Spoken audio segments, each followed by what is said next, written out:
नमस्कार. हाय. आता याच्या अगोदरचा व्हिडिओ क्वेश्चनमध्ये जसं की हा 111 नंबरचा क्वेश्चन आहे. आधी आपण 112 नंबरचा क्वेश्चन घेतला होता. त्याच्यामध्ये आपण हे वाला फॉर्म्युला पाहिला आहे की हे रेंज सांगण्याचा फॉर्म्युला आहे. रेंज कशी काढायची असते तर या टाईपचे इक्वेशन असेल ए साइन थिटा प्लस बी कॉस थिटा. त्याच्यामध्ये मिनिमम व्हॅल्यू किती असते -√a² + b². इकडे असतं +√a² + b². ओके. तर हीच त्याची रेंज असते. म्हणजे ही व्हॅल्यू आणि ही व्हॅल्यू ही या व्हॅल्यूच्या रेंजमध्ये हे फंक्शन असतं. म्हणजे याची व्हॅल्यू मिनिमम ही असते, मॅक्झिमम ही असते. ठीक आहे. तर तुम्हाला हा क्वेश्चन पण त्याच बेसिसवरती आहे. तुम्हाला विचारलं व्हॅल्यू ऑफ दिस एक्सप्रेशन. तर हे एक्सप्रेशन बघा काय आहे आणि याची व्हॅल्यू लाईज बिटवीन म्हणले. लाईज बिटवीन म्हणजे तुम्हाला रेंज विचारलेली आहे. ओके. मिनिमम टू मॅक्झिमम कोणत्या रेंजमध्ये याची व्हॅल्यूज बिलॉंग करतात. ओके. तर बघा, तर तुम्ही जरा व्यवस्थित पाहिलं तर इथं पण 5 cos थिटा आणि 3 cos थिटा + π/3 आणि +3 आले. आपण हे जे +3 आले ना आपण याला नंतर ऍड करू. आणि सर्वात पहिले काय करू आपण, हे जे लिहिले मी आता बघा हे तुम्हाला माहित असणं गरजेचं आहे. तर परत एकदा लिहितो मी हे 5 cos थिटा + 3 cos थिटा + π/3 इतकंच लिहिलंय. हे +3 मी नंतर लिहिणार आहे. ठीक आहे. आपण काय करू, आधी याची रेंज काढू आणि आल्या रेंजमध्ये नंतर +3 करायचं असतं. ठीक आहे. तर इथं साइन कॉस पाहिजे आपल्याला, जसं साइन कॉस आहे. ठीक आहे. इथं कॉस नाही.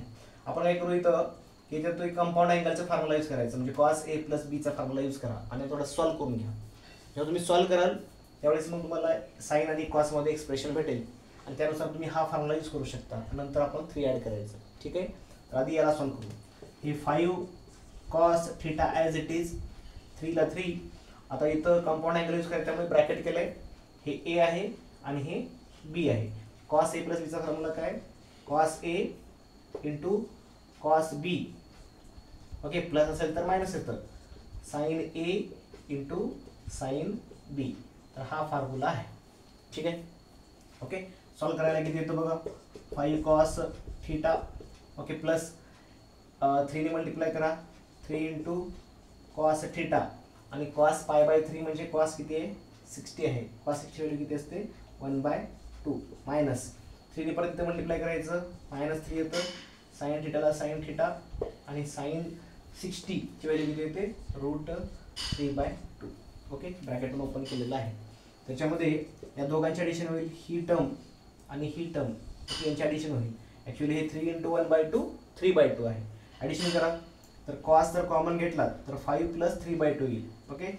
5 + 3/2 आणि आपण काय केले cos कॉमन घेतला. ओके. या दोन टर्ममध्ये आणि इथं काय होईल -3√3/2 आणि इथं sin थिटा. याला ॲज इट इज लिहिलं. बरोबर. याला सॉल्व्ह करा किती येतं, हे 5 2 10 10 + 3 13/2 cos theta minus 3√3/2 sin theta. Okay.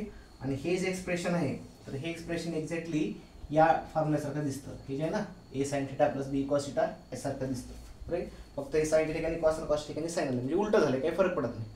तुम्ही काय करा, याचं कम्पेअर करा. तुम्ही जर याला कम्पेअर केलात तर a ची व्हॅल्यू किती याच्यावरनं, a ची व्हॅल्यू येते, a ची व्हॅल्यू येते साइनच्या बाजूला a आहे तर हे घ्यायचं -3√3/2 ही आली a ची व्हॅल्यू. आणि b ची व्हॅल्यू किती येईल मग, व्हॅल्यू ऑफ b कॉसच्या बाजूला b आहे तर 13/2 ही आहे b ची व्हॅल्यू. ओके. म्हणजे काही तुमचं एक्सप्रेशन दिले इथपर्यंतचं एक्सप्रेशन. ओके.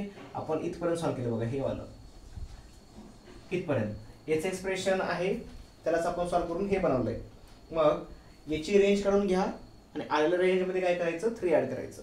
तर याची रेंज काढायची असेल तर याची मिनिमम व्हॅल्यू हे मी ॲज इट इज, हे डब्बा आहे ना हे ॲज इट इज डब्बा, त्याच्यामध्ये 13 हे कॉस आणि हे आहे. ओके. तर याची व्हॅल्यू मिनिमम व्हॅल्यू किती असते √a² + b² minus √a² + b². a² म्हणजे किती बघा, हे वाला फॉर्म्युला यूज करणार आहे. a² म्हणजे किती, याचा स्क्वेअर. किती त्याचा स्क्वेअर 9 × 3/4 a² झालं प्लस b² किती आहे त्याचा स्क्वेअर हा 169/4. ठीक आहे. आणि याची मॅक्झिमम व्हॅल्यू किती येते, याच टर्म्स येतील फक्त प्लस मध्ये असतं. हे बघा 9 × 3 = 27/4. ओके. प्लस 169/4 ही व्हॅल्यू आहे. याला सॉल्व्ह करून घ्या थोडंसं. बेस सारखं आहे तर हे 27 आणि किती येतं बघा, याची ॲडिशन करून घ्या. ॲडिशन किती येते याची याची ॲडिशन येईल बेस 4 ओके, रूटमध्ये 9 हे 6 ओके, आणि 1 18 19 196 येते बरोबर. 196/4 इकडे पण तेच येईल -196/4 इज इक्वल टू हे जे एक्सप्रेशन आहे हे अंडरलाईन केलं तिथपर्यंतच आहे, प्लस 3 त्याच्यामध्ये नाही. तर 196चा स्क्वेअर किती येतो मला माहिती आहे 14चा स्क्वेअर आहे ते ओके.